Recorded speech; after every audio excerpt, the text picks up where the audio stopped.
diaspora doit absolument investir dans l'immobilier. Je voulais te parler de ce sujet. Bienvenue dans cette nouvelle vidéo sur la chaîne Immo Diaspora qui encourage, motive et accompagne la diaspora afin d'investir dans l'immobilier en France particulièrement parce que c'est là que j'investis.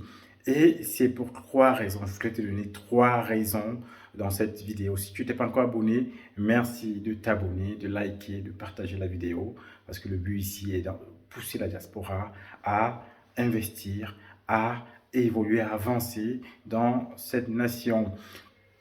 La première raison que je voudrais te donner, la première raison, c'est de changer la perception, c'est de changer le regard des autres. Je le vis sur le terrain. Je vais te raconter deux anecdotes.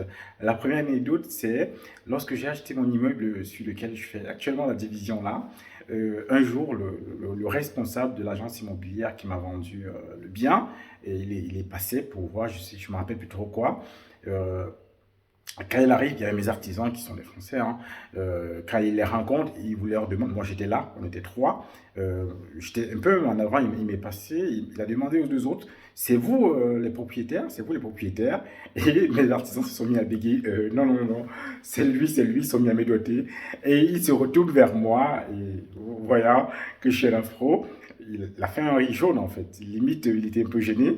Il s'est dit, oula, j'ai passé le propriétaire pour rencontrer les artisans. Ils ont dit, non, non, non, les artisans, c'est lui le propriétaire. Et j'imagine que dans sa tête, voilà, il y a quelque chose qui s'est passé. Et ça contribue comme ça aussi à changer la perception que certains peuvent avoir en fait quand ils voient juste à la télévision ce qu'on leur montre, ce qu'on veut bien leur montrer, des banlieusards et ainsi de suite. Donc c'est comme ça change vraiment la perception. Je me rappelle encore pas plus tard que hier, avec le même artisan, quand je suis rentré et lui sortait, et il m'a présenté, il m'a dit, il y a un monsieur qui est rentré pour lui remettre un paquet, il m'a dit, ah monsieur, c'est mon beau-père.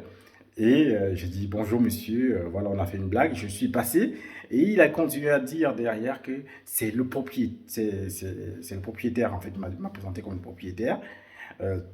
Voilà, son beau-père a dû demander c'est qui, et à distance j'entendais que c'est le propriétaire. Et le monsieur s'exclamait, c'est lui le propriétaire? Non, à voix basse vraiment, il s'exclamait comme ça. Donc comme quoi, bah, il m'a vu, il s'est dit, bon, peut-être que je devais être une manœuvre de son gendre, et quoi que je ne sais pas trop quoi. Donc, ça contribue vraiment aussi, entre autres. C'est pas ça qui va faire le tout, mais cela contribue, cela y travaille. Donc, c'est un élément, en fait, sur lequel, justement, la diaspora doit investir massivement, en fait, parce que la diaspora est là depuis des années, mais il n'y a pas une zone qu'on connaît où on dit là-bas, les propriétaires sont les Africains. Non, quand tu vas à Châteaurouge, ce n'est pas eux les propriétaires. Il n'y a pas une zone, en fait, parce qu'on n'investit pas de manière massive. Et mon but, justement, avec cette chaîne, c'est d'entraîner, en fait, un investissement massif au sein de la diaspora, parce qu'aujourd'hui, on a les capacités, on a les moyens pour le faire, donc un maximum puisse le faire. La deuxième raison, simplement, tu prépares ta retraite, simplement. Tu ne sais pas, en fait, le système de retraite dans 20 ans, 30 ans, ce qui se passera.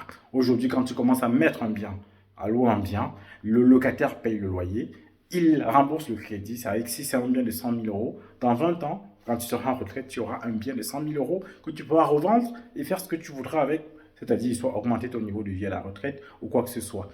Mais bon, il y a d'autres détails, bien sûr, à savoir. C'est ce que j'explique aux gens que j'accompagne, aux gens que je prends en coaching. Et le troisième élément aussi, c'est préparer même les études supérieures, laisser un héritage à ses enfants, préparer leurs études supérieures, parce que bientôt, voilà, tes enfants seront en études supérieures. S'ils veulent faire une grande école de commerce, est-ce qu'ils iront s'endetter? Ce sera une possibilité. C'est une possibilité justement d'aller s'endetter. Ou alors, si tu as acquis des biens qui sont remboursés quand ils seront en année universitaire, tu n'auras qu'à vendre un bien.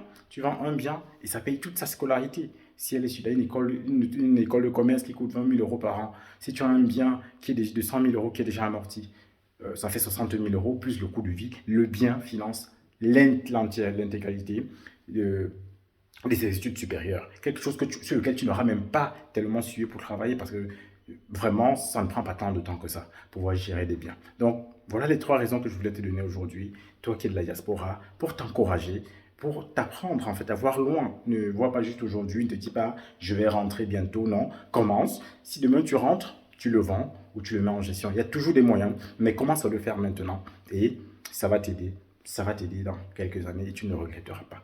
Donc voilà ce que je voulais partager avec toi. N'oublie pas de liker, de partager et de t'abonner. À très bientôt.